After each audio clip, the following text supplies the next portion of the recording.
Hey guys, tonight we're stepping back in time all the way to the heart of the Roman Empire, a place of marble and might of emperors and empire, and a place that gave birth to one of history's most brutal and romanticized figures, the gladiator. Now you've probably seen the movies, the sweeping epics where a lone hero battles against a tyrant, finding freedom and glory in the dust of the arena. You see the gleaming armor, the roar of the crowd, and a moment of pure, unadulterated triumph. It looks kind of cool, doesn't it?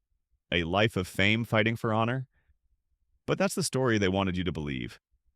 That's the myth, the reality. Well, the reality is a lot more brutal and, frankly, a lot less glamorous. You probably wouldn't have survived a single day in their sandals. Maybe not even the first hour. So, before you get comfortable, take a moment to like the video and subscribe, but only if you genuinely enjoy what I do here. Let me know where in the world you're listening from and what time it is for you. Now dim the lights, maybe turn on a fan for that soft background hum, and let's ease into tonight's journey together. You feel the chains bite into your wrists, a familiar cold weight. The air is thick with the scent of cheap wine, unwashed bodies, and the distant metallic tang of an animal pen. You're just a number, a piece of property huddled with dozens of other desperate men in the dark belly of a slave market. Maybe you were a prisoner of war captured when your tribe dared to resist the Roman legions. Your home is gone, your family scattered to the winds. Maybe you're a criminal sentenced to death, but given a terrible last-ditch chance at life. Or maybe most tragically of all, you are a free Roman citizen, but you've fallen into so much debt that you've sold yourself into this living hell, believing the lies of glory and fortune. You've heard the stories whispered in taverns of men who fought their way to freedom, who became rich, famous, even revered. You saw their faces on posters, their muscular bodies painted on walls, and you believed. You believed this was your only way out. The auctioneer's voice rings out booming and confident in a language you only half understand. He's pointing at you, at your strong frame, your youthful face. He's selling you not as a man, but as a commodity, a potential hero, a potential corpse. The bidders are a mix of greedy men, a wealthy lanista, the owner of a gladiator school looking for fresh meat, a wealthy patron hoping to buy a celebrity for their private games, maybe even a collector of human curiosities. You are paraded out, a living exhibit. Your muscles prodded your teeth, checked your spirit, measured by the cold stares of men who see only profit in your eyes. This is your first taste of the truth. You are not a warrior. You are an investment. The deal is struck, a few coins exchanged hands, and you are dragged away. Your new owner is a grim, burly man named Marcus. He doesn't look at you with admiration, but with a cold, calculating gaze. He sees your value, the potential return on his investment. Your march through the bustling, chaotic streets of Rome, a city of monumental grandeur and squalid filth. You catch glimpses of the life you could have had, the life you've lost. Children play in the streets, merchants haggle loudly, and the smell of fresh bread from a bakery assaults your senses, a reminder of the simple comforts you may never know again. The public, who will soon cheer for your death, barely gives you a second glance now, seeing only another slave being led to his fate. This is the first of many subtle, soul-crushing blows to your ego. The fame you dreamed of is a performance, not a reality. You are not a hero to be celebrated off the stage, but a mere player in a bloody game, and the game has not even begun. As you walk, your mind still clings to the whispers of glory. You tell yourself this is a path to greatness, that the hardships are temporary. You imagine the roar of the crowd, the cheers, the way they'll chant your name. It's a powerful illusion, one that the Romans have carefully constructed. You've seen the mosaics in the bathhouses, the pottery depicting gladiators with chiseled abs and heroic stances. The reality, however, is a far cry from this polished art. For example, did you know that the term gladiator literally just means swordsman? No magic, no divine calling. Just a job title for a person who fights with a sword. The romantic image is a carefully constructed lie designed to attract and motivate the desperate, the poor, and the doomed, and you in your naivete have bought into it. This illusion, this promise of glory, is what kept so many men fighting. It's the psychological equivalent of a carrot on a stick. It's what allowed men to face certain death for the entertainment of thousands. You are not fighting for your country. You are not fighting for an ideal. You are fighting for your master's profit and your own slim, distant hope of survival and freedom. The dream is the hook, and you are well and truly caught. A common historical truth is that many gladiators were not actually slaves, but auctorati free men who voluntarily sold themselves to a ludus or gladiator school for a contract period. It seems insane now, but the economic desperation was so high and the promise of a big payday so alluring that men would sign away their lives for it. These were not all just downtrodden prisoners. Some were men of means who had gambled away everything, or who saw a quick, brutal path to fame and fortune. The historians still debate exactly what percentage of gladiators were free men versus slaves, but it's widely believed that it was a significant number. It's an unsettling thought, isn't it? That people would choose this life thinking it a good bargain. They were betting their lives on a tiny, infinitesimal chance of success. Your journey ends at the gates of the ludus, a fortress-like building that looks more like a prison than a school for heroes. The high walls are intimidating, the single heavy wooden door even more so. You can hear the sounds of training from within, the rhythmic thud of a wooden sword hitting a training post, the grunts of exertion, a sharp command yelled in Latin. This is your new home. There will be no glory here, only sweat, blood, and pain. Your dream of a heroic life has been replaced by the stark, brutal reality of survival. The next chapter of your life is not one of freedom, but of confinement.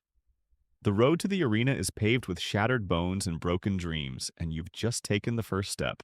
You step through the massive wooden gates of the ludus, and the world outside instantly ceases to exist. The heavy thud behind you is the sound of your past being sealed away. The air inside is different. It's a humid, suffocating mixture of sweat sawdust and the sharp metallic tang of iron that seems to hang perpetually in the air. The sounds are a cacophony of pain and purpose.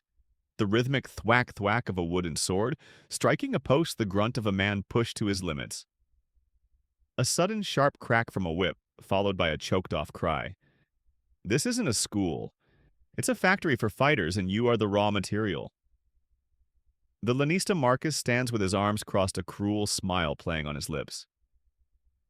Welcome home, he says, his voice a low rumble. You're led to a small, cramped cell just big enough for a straw mattress and a bucket. The walls are pockmarked with the names of forgotten men, their hopes and fears scratched into the stone before they were sent to the arena, never to return. This is where you will live. This is where you will eat. This is where, for the brief period you are a valuable asset, you will exist. Your first lesson, and perhaps the most important, isn't about fighting at all, it's about humility. You are nothing. Your old life, your status, your pride, it's all gone. Your hair is shaved and you're given a simple tunic. No armor, no flashy helmets. Not yet.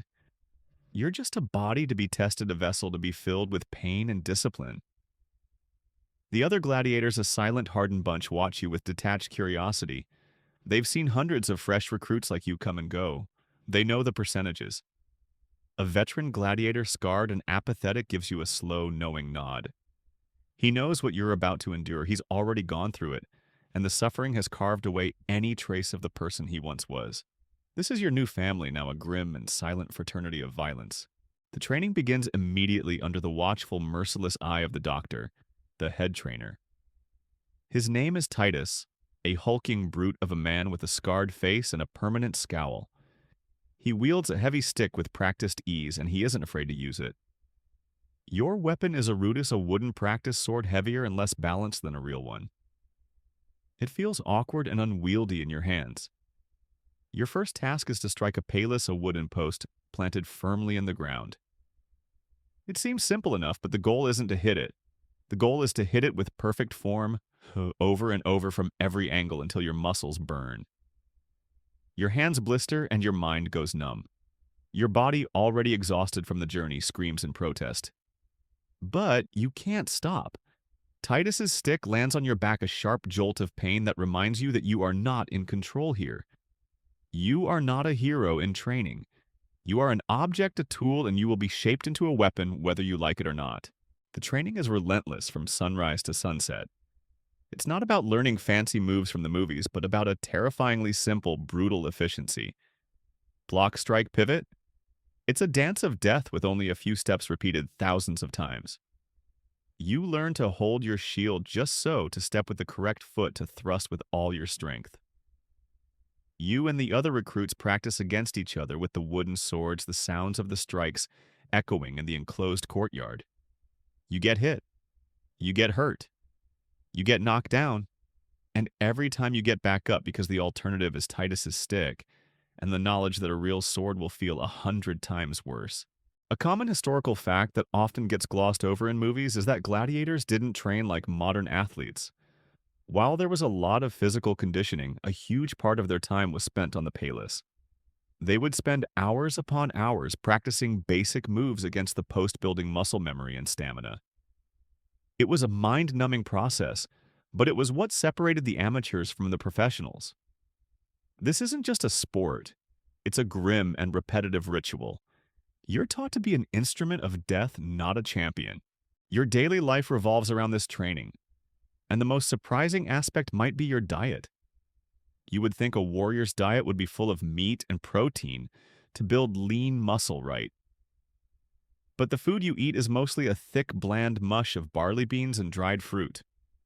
No steak, no roasted lamb. They called you hordirai or barley men.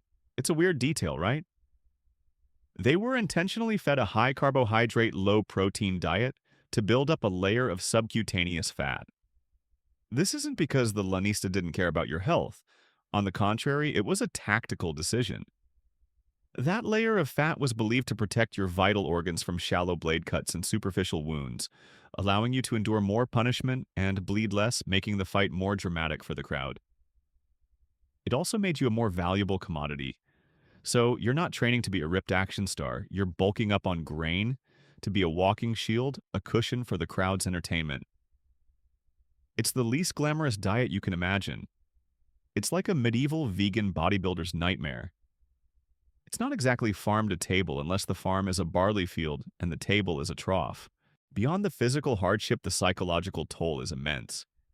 The camaraderie you begin to feel with the men in your cell block is a double-edged sword. You eat together, you train together, and you nurse each other's wounds.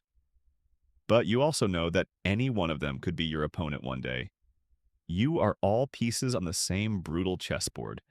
The constant reminder of this fact is ever present. You learn to read the expressions on your cellmates' faces to gauge their fear, their resolve, their exhaustion. Some will give up. Some will break. You see them led away, never to be seen again. A quiet disappearance is often a mercy. Historians still debate whether gladiators always fought to the death, or if it was more like a high-stakes sport where the loser often survived. The truth is, a gladiator was an expensive investment. A good one cost a fortune in training, food, and upkeep. A wise lanista would not want his asset killed off in every fight. So the fights were often more about skill and spectacle, with the loser's fate decided by the crowd or the emperor, not a foregone conclusion. But for you standing there in the training yard, the possibility of a thumb down is always present, a constant and terrifying shadow. You have to believe that you are skilled enough to win, to impress, to survive, even when your body aches and your hands are raw from the rudies. You learn to hate the post, to hate your trainers, to hate the men who will eventually pay to watch you suffer. You are forged in fire and hate a living weapon in a brutal system. And the first stage of your transformation is complete. The endless mind-numbing rhythm of striking the palace continues, but now there's a new variable. You've graduated from just hitting the post to hitting it with a purpose. Titus, your doctore, and Marcus, your owner, have been watching, assessing your movements. They've noted your speed, your strength, the way you hold your body. They're looking at you not as a man, but as a blueprint for a specific kind of death. They are a kind of sports scout, but instead of signing you to a team, they're deciding which kind of gladiator-shaped hole you're going to fill. The time has come to choose your class. You are separated from the others, placed in a small group that seems to share a similar build to your own. There's a nervous energy in the air as Titus barks out names, assigning each man a specialized path. This isn't about personal preference. It's about what you're most likely to survive in, and more importantly, what will make Marcus the most money. He doesn't want to waste a big, strong body on a class that requires agility, and he wouldn't give a nimble man the heavy armor of a brute. It's an efficient, cold-blooded system.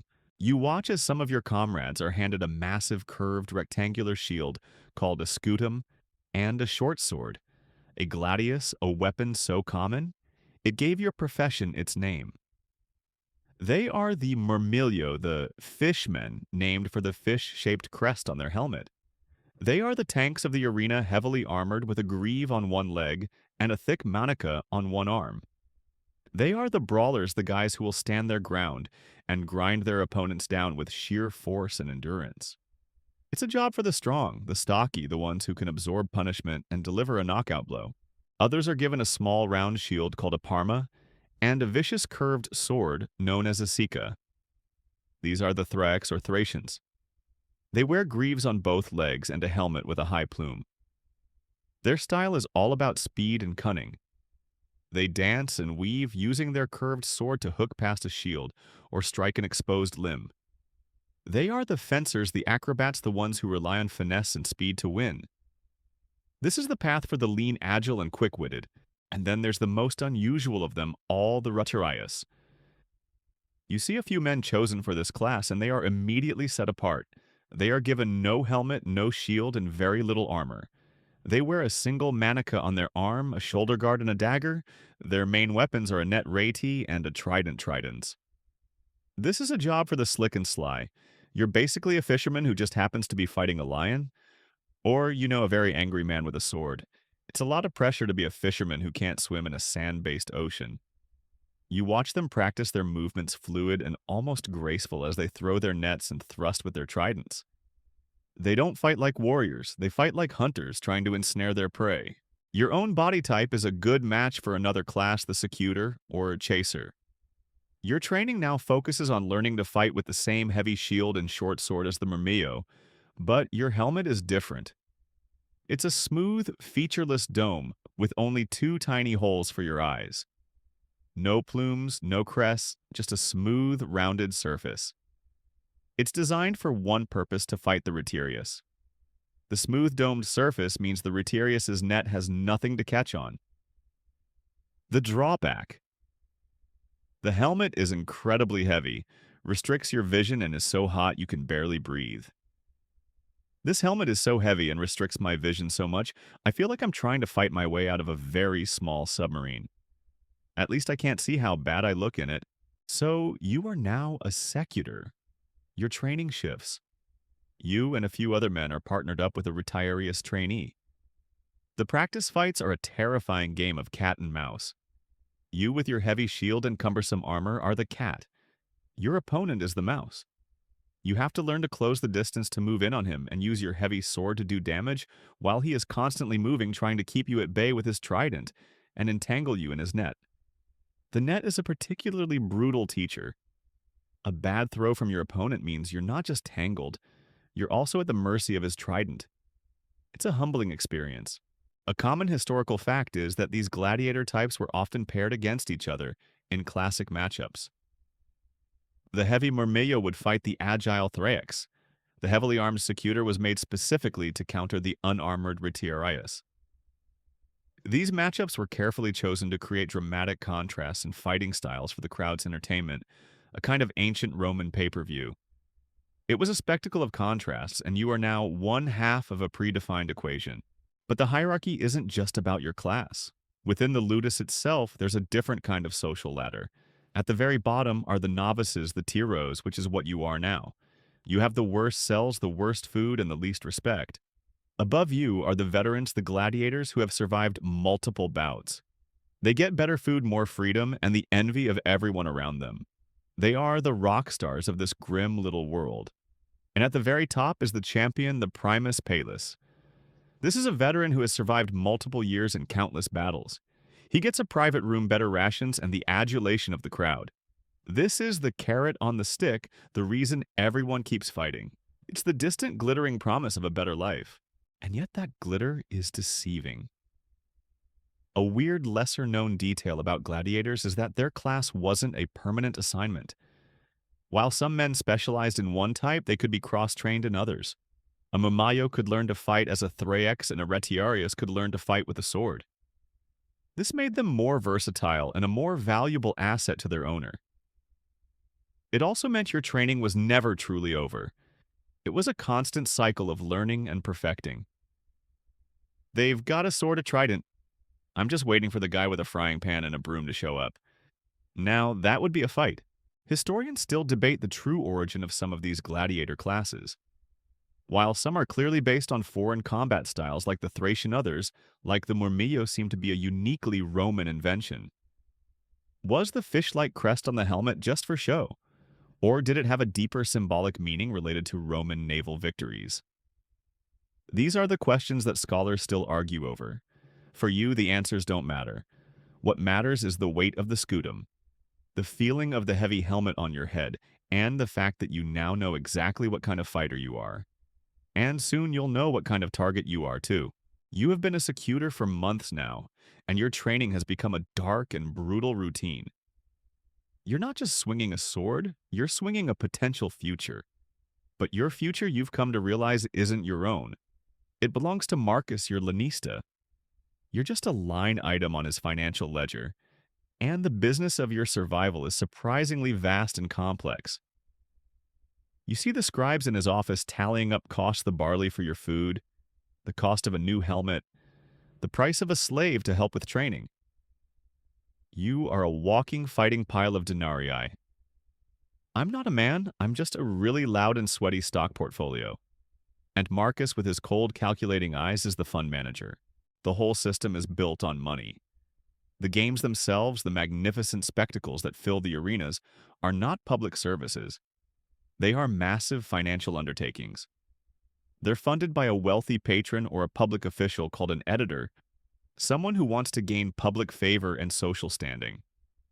The more spectacular and bloody the games, the more popular the editor becomes. And the best way to get a great show is to hire a well-known lasta like Marcus, who has famous gladiators. So you aren't fighting for freedom or honor. You're fighting for the career advancement of a Roman senator you've never even met. And you are a part of that show. You see the posters on the city walls, the ones that first lured you in. But now you see them differently. They're not just images of heroes, they're advertisements. They announce the upcoming games listing the starfighters. Your name might be on one soon paired against another famous gladiator. It's a strange kind of fame where your face is hidden by a helmet, but your reputation precedes you. You are a brand, a symbol of violence and entertainment. You're a celebrity, but you're still a slave. Your fame means you might be sought after by a wealthy editor, but it doesn't mean you can leave your cell. The Romans had a whole culture built around this. It's a weird detail, but they had what we would call merchandise. People would buy little clay oil lamps with gladiators fighting on them, or small terracotta figurines of famous fighters. Kids would play with little wooden gladiator dolls. It's a bizarre form of fame when people own a tiny ceramic version of you getting stabbed. But hey, at least they got your helmet right. The helmets of a murmillo or a rhetorius were as iconic as a modern-day sports team logo, a shorthand for an entire style of fighting.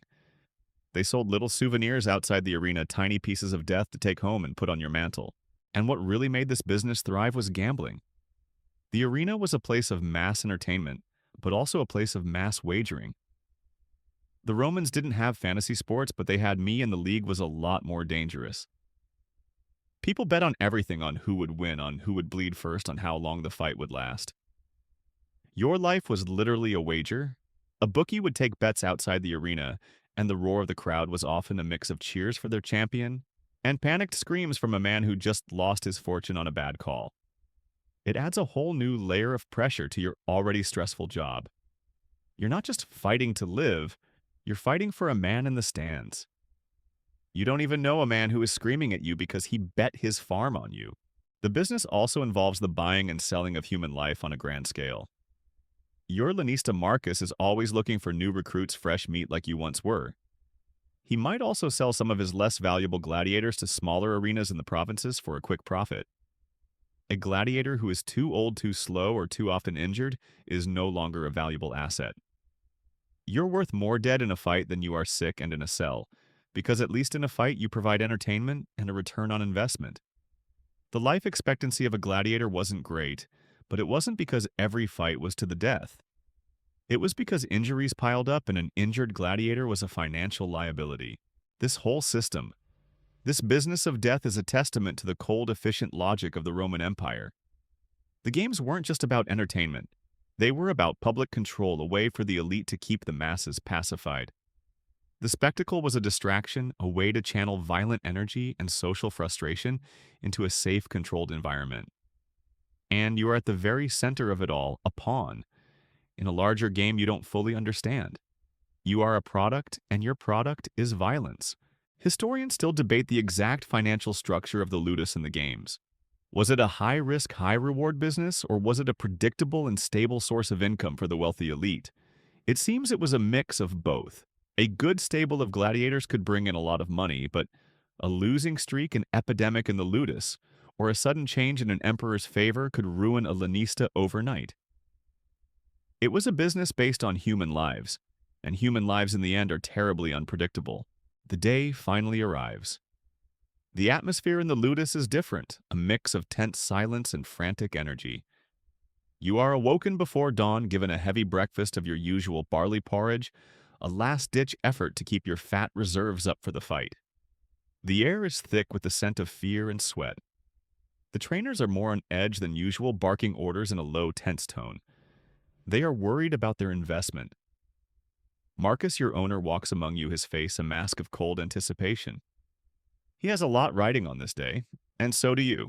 You are armed and dressed in your gear, the heavy greave on your leg, the manica on your arm, the massive scutum shield gripped in your hand. Finally, they place the helmet on your head, the smooth dome-like secutor helm with its two tiny eye slits. The world instantly shrinks to a narrow vertical slice. Your vision is severely limited, but the sound is still loud. This helmet is so heavy and restricts my vision so much, I feel like I'm trying to fight my way out of a very small submarine. The final step is the short sword, the gladius, cold and heavy in your hand. You are now a gladiator, but you're not in the arena yet. First comes the procession, the pampa. You are marched through the streets along with the other fighters, the animals, the musicians, and the officials. The crowds are already thick along the route, a sea of faces eager for a show. You hear their excited chatter, the distant cheers, the vendors hawking their wares. It's a surreal parade, and you are the star attraction. They're not looking at you, the man, but at the idea of you, the symbol of violence and entertainment. Then you arrive. The tunnel leading into the arena is dark, cool, and smells of damp stone. The roar of the crowd, which was a distant rumble, now becomes a physical force, a deafening wave of noise that seems to press in on you from all sides. The light at the end of the tunnel is so bright it's almost blinding. It's like staring into a sudden white-hot sun. You take a final shaky breath and step into the light, and then you see it. The sheer scale is staggering. The stands rise up around you in a giant, unending circle packed with tens of thousands of faces. They are a blur of color and motion, a single unified being hungry for blood. The emperor sits high in his box, a distant, godlike figure. You are on a stage with 1,000,000 people watching. It's like 1,000,000 angry hornets got together to scream at me, which is a surprisingly specific kind of bad. The sand beneath your feet is a soft, pale yellow. It's called harina, which is where we get the word arena. It's not just regular sand, it's a special mixture designed to absorb blood and make the surface less slippery. They've also sprinkled it with scented water to cover up the stench of previous fights and animals. A weird, lesser-known detail about the arena is how they tried to make the smell of death less offensive to the crowd. It's a nice touch considering the circumstances. You hear a voice booming over the roar of the crowd announcing your name and your class. Your heart is pounding so hard it feels like a fist trying to break out of your chest. This is it. All the endless grueling hours on the palace, the bland barley diet, the insults from the doctor, it was all for this one terrifying, glorious, and potentially final moment. The crowd cheers a deafening wave of approval. Then they bring out your opponent. He's a retiarius, just as your training dictated. He has no helmet and his face is pale with a desperate look in his eyes. He is a man just like you, a human being about to be forced into a dance of death for the amusement of a crowd. He holds his trident high, its prongs glinting in the sun, and the net in his other hand is a tight bundle of deadly fate. He knows your class, and he knows exactly how to fight you. You are the immovable object, and he is the irresistible force. The matchup is a common historical fact. These contrasts were carefully curated for maximum dramatic effect. The signal is given. The roar from the crowd intensifies. You raise your shield a solid wall between you and the world, and you move forward. Your vision is a narrow vertical slit, and you can only see his feet moving his arm raising the trident. The fight isn't a long, drawn-out battle, it's a tense, terrifying game of cat and mouse.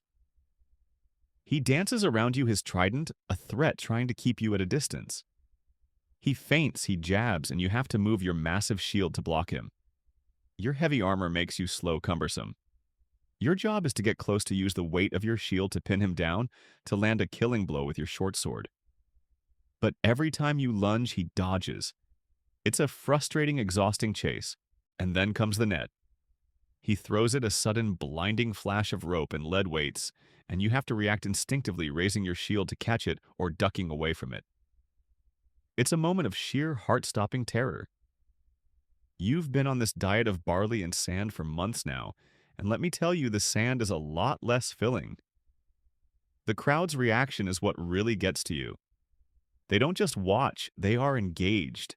They jeer when you miss, they roar when he lands a strike, and they hold their breath when the net flies. They are the ultimate masters of your destiny.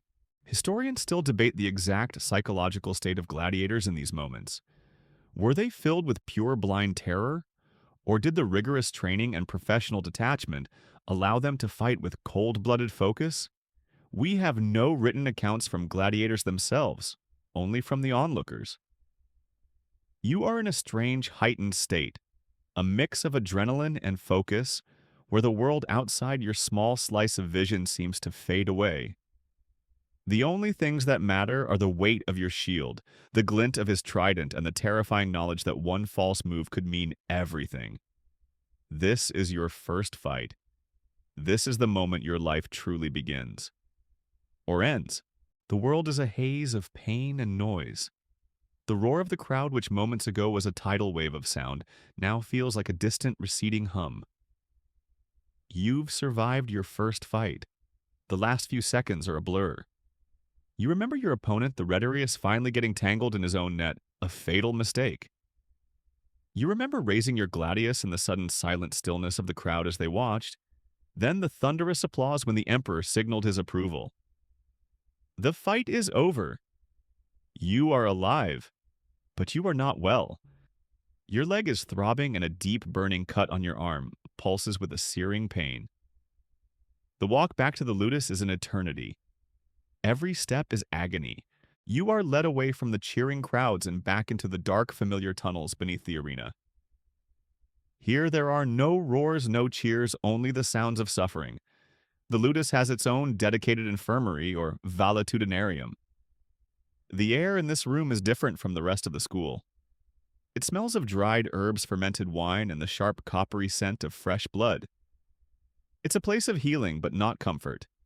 The beds are simple cots, and the men on them are moaning, groaning, and whimpering in various states of agony. Your medicus, the doctor of the ludus, is a stern man, with a focused, almost detached expression. He's a specialist in trauma like a Roman sports medicine doctor with the side of battlefield surgery. He has the hands of a surgeon and the bedside manner of a particularly grumpy badger. He looks at your wounds without a hint of emotion, just a cold professional assessment. This is your body as a machine that needs to be repaired, not a person to be cared for. First, he cleans your wounds. This is the most brutal part. He takes a cloth soaked in vinegar or maybe even wine and wipes the grit and grime from the sand out of your deep cut. The pain is a sharp, shocking bolt of electricity, and you have to grit your teeth to keep from screaming. The Romans understood that clean wounds healed better, but they didn't have any modern pain management. They just had to deal with it. You're told to lie still, which is the last thing your body wants to do. It wants to thrash and writhe and protest. But you know that the faster he works, the faster the pain will end. The doctor then stitches the wound shut with a fine needle and catgut, a process that is as agonizing to endure as it sounds. He's skilled and the work is precise, but it's not a gentle process. A common historical fact is that gladiator doctors were among the most skilled surgeons in the Roman world. They had to be. They had constant practice treating serious deep wounds, broken bones, and other horrific injuries. The most famous of them all was a man named Galen, who learned so much from treating gladiators that he became the most influential physician in the ancient world for over 1,000 years. This paradox is one of the most fascinating things about the gladiator life. A man whose purpose was to kill for entertainment was given the best possible medical care because he was a valuable asset. The weird lesser-known detail is the use of the cauterizing iron for deeper or more stubborn wounds. If your wound was bleeding too much, or if he feared an infection, the doctor would heat a small iron over a flame until it glowed red hot, then press it to the wound to seal it. The searing, burning smell of your own flesh fills the air and the pain is unimaginable. It's the kind of pain that makes you wish you had died in the arena. They say time heals all wounds. In the ludus, time just makes them scar over so you can go get new ones. Recovery isn't much better. Your diet changes slightly: a bland porridge mixed with what you are told are medicinal herbs that are meant to help you heal. The concoction tastes like dirt and regret. Pretty sure he just mixed up the floor sweepings with a bit of hope. You spend your days lying on your cot, the pain a constant companion. The silence of the infirmary is broken only by the whimpers and cries of other men, a constant reminder of the fragility of your own life. You are not allowed to train, but you are not allowed to be truly lazy either. You must do small exercises, flexing your muscles, keeping your strength up. The goal is not just to heal you, but to get you back in fighting shape as quickly as possible. The psychological toll of this constant cycle of fighting and healing begins to set in. You see a man on the cot next to you, a veteran who has been here dozens of times. His body is a roadmap of old scars and new bandages. He's been through this before and he knows he'll go through it again. He has a kind of detached, empty look in his eyes. You realize that your body isn't your own. It's an object to be used broken and repaired over and over until it's finally too broken to be of any use. Historians still debate the ethical code of the Roman medicus. Were they considered professionals with a deep sense of responsibility to their patients, or were they just hired hands whose only goal was to get a valuable piece of property back in working order? Was their purpose to save lives or simply to protect the owner's investment? It's a murky area, but for you, the answer is clear. He saves your life not for your sake, but for Marcus. He wants you back in the arena, ready for your next bout. The pain is a small price to pay for the prospect of a profitable return. You're back in your cell, the pain in your arm, a constant low-level throb. The adrenaline from the arena is long gone, replaced by a deep, bone-crushing exhaustion. The fleeting moments of glory have faded, and what's left is the mundane, brutal reality of your life. The ludus is not just a place of training and combat. It's a living space, and your living conditions are a testament to the fact that you are not a hero but a commodity. Your cell is a tiny stone box, just large enough for a straw mattress and a bucket for waste. The walls are cold and damp, and there's no window, no light other than what filters in from the hallway. My cell is so small they had to label the walls in and out.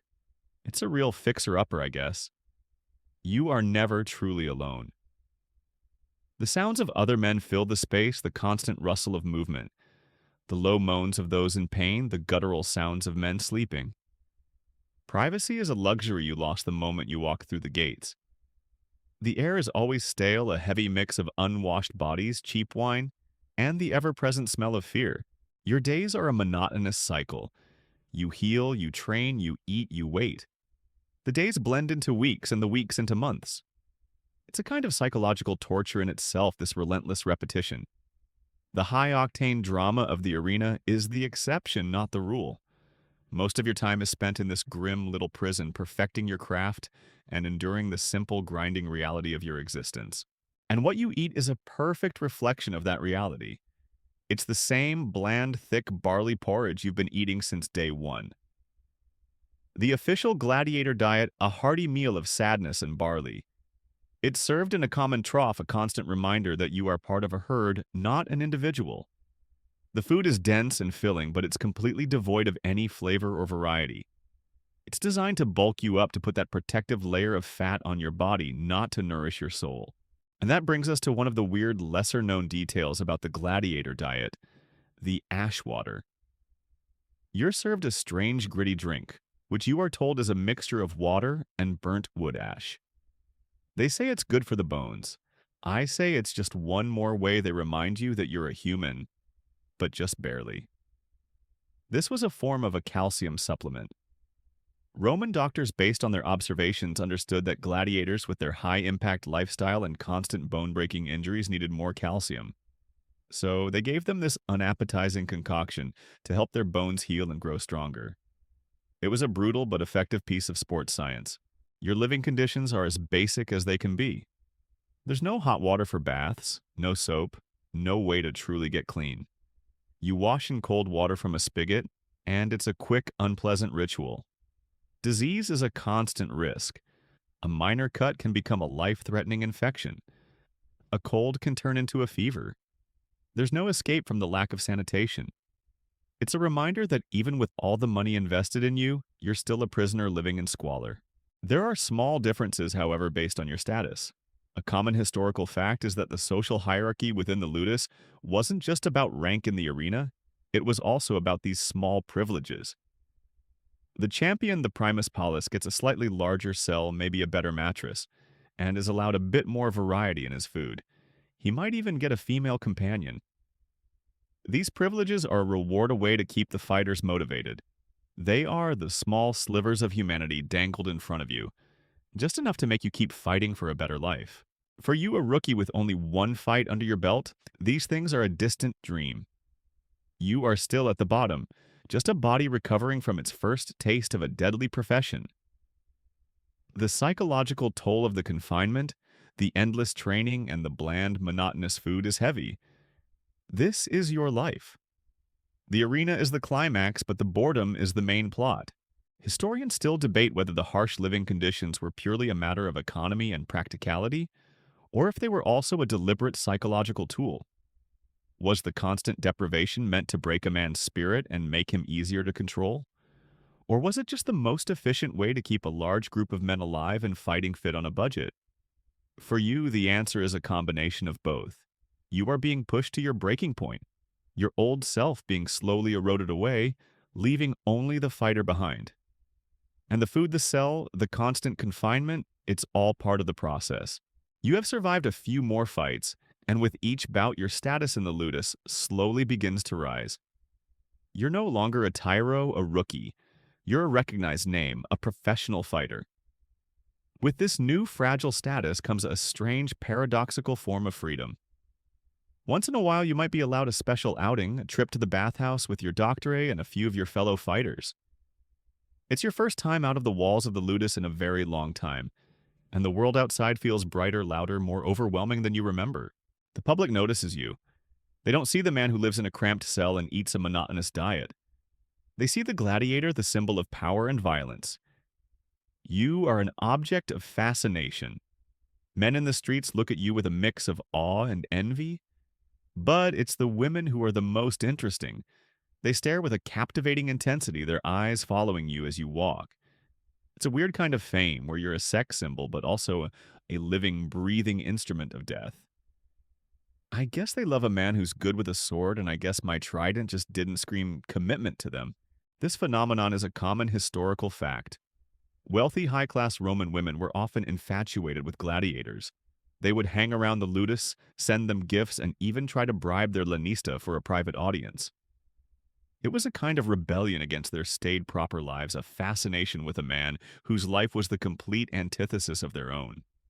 For you, it's a strange kind of attention, an impossible romance built on danger and fantasy. You are not a free man who can love and be loved. You are a slave. Any relationship you have is temporary, a fleeting moment of connection in a life defined by isolation.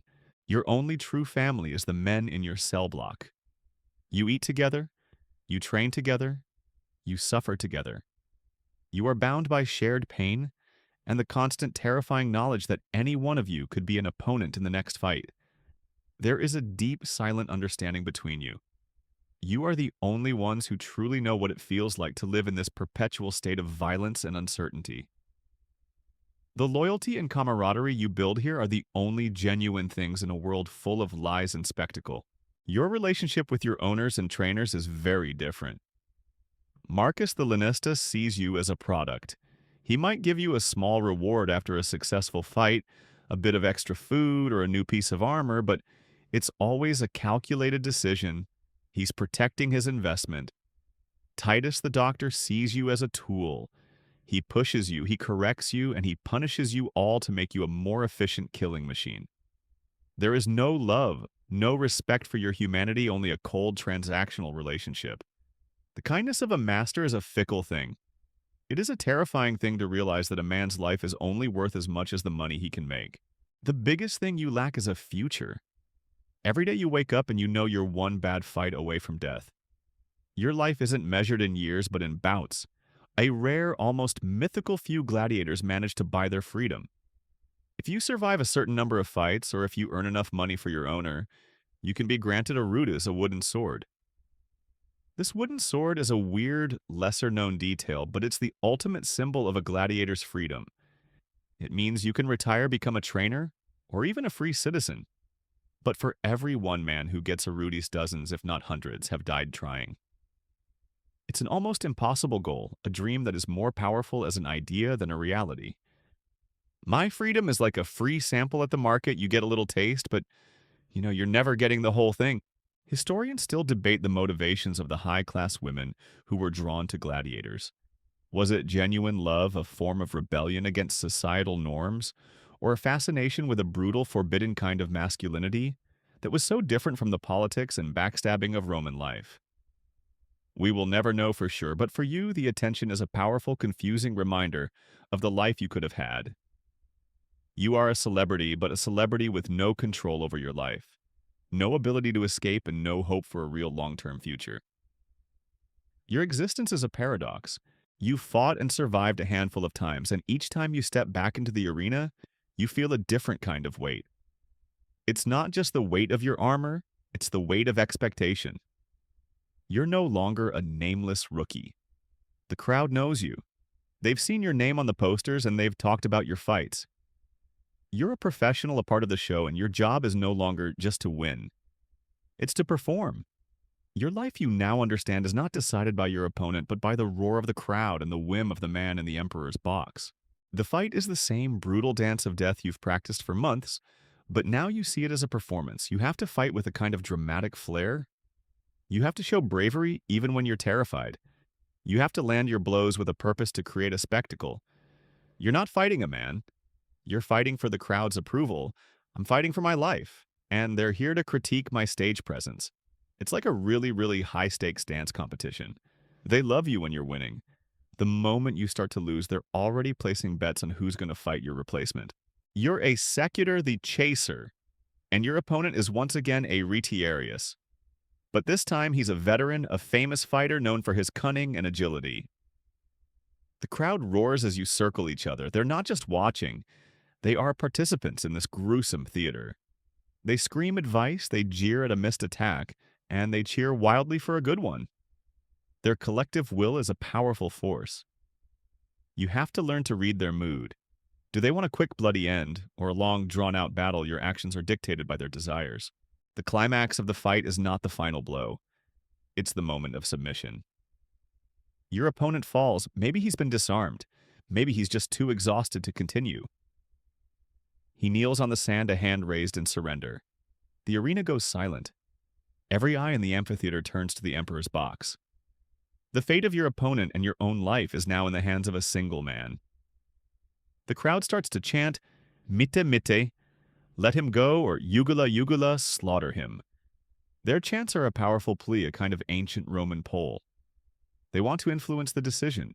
Then the emperor makes his choice. With a simple hand gesture, he decides the fate of a human life. This is the moment of truth. A common historical fact is the iconic gesture of the polis versus the turned thumb. The most famous images depict a thumb pointed down for death and a thumb up for life. It's like the world's most dramatic job review, where the boss is a bloodthirsty crowd, and the performance review can end with a sword. The crowd's opinion, their collective voice, is the main influence on the emperor's decision. If the loser has fought well with great bravery, the crowd will plead for his life. If he fought poorly, they will demand his death. But the exact meaning of the gesture is a fascinating, weird detail. Historians still debate the exact meaning of pollis verso. Was a thumb pointed down for death, or was a thumb pointed up for life? Some scholars now believe that a thumb pointed down or a thumb to the side meant a sword should be put away while a thumb pointed up, or a thumb to the chest meant the opposite. The symbolism is what matters, not the exact direction. The gesture was a direct command to the victor, a clear sign of the will of the ruler and the crowd. The moment hangs in the air, the emperor's thumb moves. Let's imagine he gives the thumbs down. The crowd roars its approval. The doctor gives a signal. You are now required to kill your opponent. It's a horrible personal moment. All the bravery, all the skill, all the pain of the last few minutes is rendered meaningless by a single casual gesture. You have no choice. Your hand is a slave to the will of the crowd and the man in the box. You do what you have to do and the crowd cheers. But the real debate among historians is about how often this happened. Was every fight a fight to the death? It's a point of serious academic contention. We know gladiators were valuable assets, and killing them off in every fight would have been bad for business, so the death rate was probably lower than the movies suggest. But for you in the moment, that doesn't matter. The possibility of death is always present. The crowd can decide to spare you or to end you, and there is nothing you can do about it. The power is theirs. You are just a man in the sand. Loyal to Team Ford. Truyen tiep tuk shuong nain. Tom lai chung nawin tap trung vào bể. Trokwa kong, chung va huang. Jitrong mot tran jiao giax jiao. Nomota ap luk phai biu dien cho jam jong. Suan hi huang qua ho joi, voi kat quiet jinsing. Tuva ien gia qua kats kut ke, nhu polis versongon tai kai. Non hanman rangkok joy qua mot jiao si jo quiet jin kong. Fai boy kinang hai suk man qua, huma boy su giai trima homang lei. The years pass and you are no longer the terrified rookie who first stepped into the arena. You've earned your scars both on your body and in your mind. You are a veteran, a recognizable name, a part of the bloody tapestry of Roman entertainment. You still live in your cell, still eat your barley porridge, but there's a new kind of respect in the eyes of the other gladiators and a hint of fear in the eyes of the new recruits. They see you as a legend, a survivor. You're so good at this, you're pretty sure your retirement plan is not dying. But even legends have a sell-by date.